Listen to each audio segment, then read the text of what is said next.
We, the people, declare today that the most evident of truths, that all of us are created equal, is the star that guides us still, just as it guided our forebears through Seneca Falls and Selma and Stonewall, just as it guided all those men and women, sung and unsung, who left footprints along this great mall, to hear a preacher say that we cannot walk alone, to hear a king proclaim that our individual freedom is inextricably bound to the freedom of every soul on earth.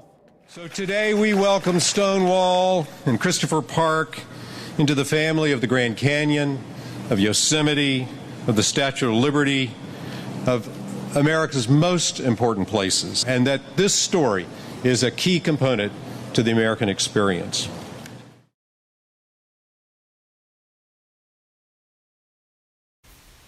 The spirit that emerged outside a mafia-run bar in 1969 became the pulse of the gay community and inspired not just an annual parade, but the expression of gay pride in individual lives. Stonewall happens every day.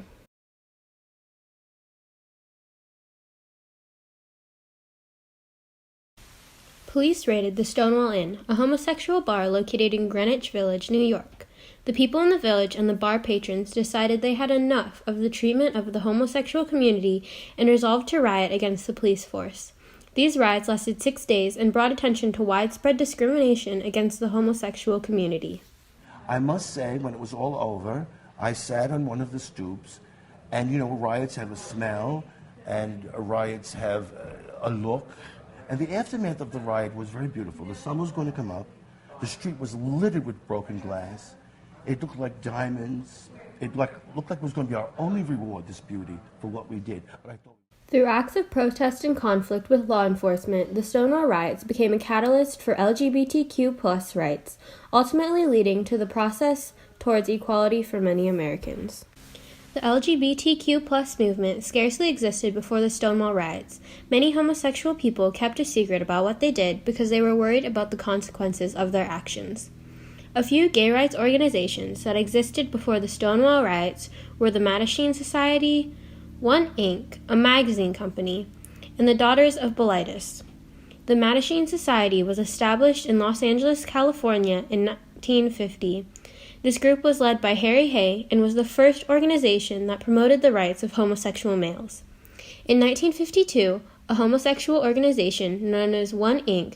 had a fully functional structure that included a public office, administrative infrastructure, logistics, a telephone, and the first homosexual publication to reach the general public, One Magazine. Later in the decade, specifically in 1955, the Daughters of Bilitis met in San Diego, California, and became the first organization to promote the rights of homosexual females. In the morning of June 28, 1969, police raided a homosexual bar in Greenwich Village called the Stonewall Inn. The Stonewall Inn was owned by the Mafia. At the time, the Mafia routinely paid members of the police force to tip them off when a raid was going to happen, so the bar could prepare and warn its patrons. But this time, the police did not tip off the bar and instead showed up with a search warrant. The law enforcement officers roughed up patrons, found illegal alcohol, and arrested 13 people. Those arrested included employees and people violating the state's gender-appropriate clothing statute. To determine if they were violating the clothing statute, female officers would take the people into a bathroom and check their sex. Bar patrons and neighborhood residents had become increasingly fed up with police harassment and social discrimination. Just the right time and the right place. Because when they came to get us out of there, nobody moved. They started chanting, "Don't arrest the girls, don't arrest the girls." And something happened, either something like a boom. I don't know if it was a firecracker. They say someone threw a beer bottle. Someone else did. One of the girls took her heel and broke a plate glass window. I don't know what the hell it was. All I know is that all of a sudden, everybody was fighting. While the police were dragging employees and patrons out of the bar, other angry patrons and neighborhood residents stood outside the bar, watching the raid unfold. Some police officers became agitated, and a lesbian woman was hit over the head when she was put into a paddy wagon. A few minutes later, a full-blown riot with hundreds of people was underway. The mob tried to set police barricades on fire, and the fire department was unable to stop them.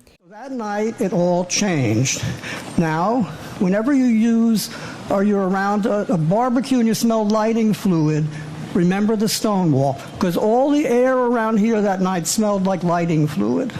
People were making little fires, or big fires, and throwing them all over the place, and the rest is history.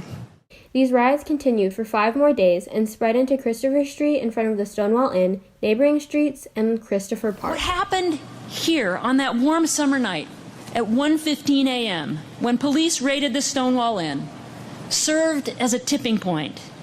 People started coming out of the closet. LGBT people around the country began to speak out and protest. Self-awareness grew, and America's perception of the LGBT community just began to change. After this happened, many in the LGBTQ community felt they needed to band together to demand their rights.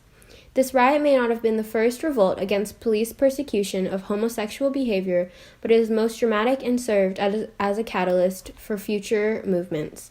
The Stonewall riot made Americans more aware of the discrimination endured by homosexual individuals. This impact is evident by the yearly parade called World Pride, which is held in New York City. This movement, though long and hard-fought, ultimately resulted in the decriminalization of sexuality and the legal and cultural acceptance of LGBTQ+ people in American society, including such rights as openly serving in military and marrying a same-sex partner. The Stonewall riots were the catalyst for national movement demanding LGBTQ+ rights and continue to serve as an inspiration for activists today. Our journey is not complete until our gay brothers and sisters are treated like anyone else under the law. For if we are truly created equal, then surely the love we commit to one another must be equal as well.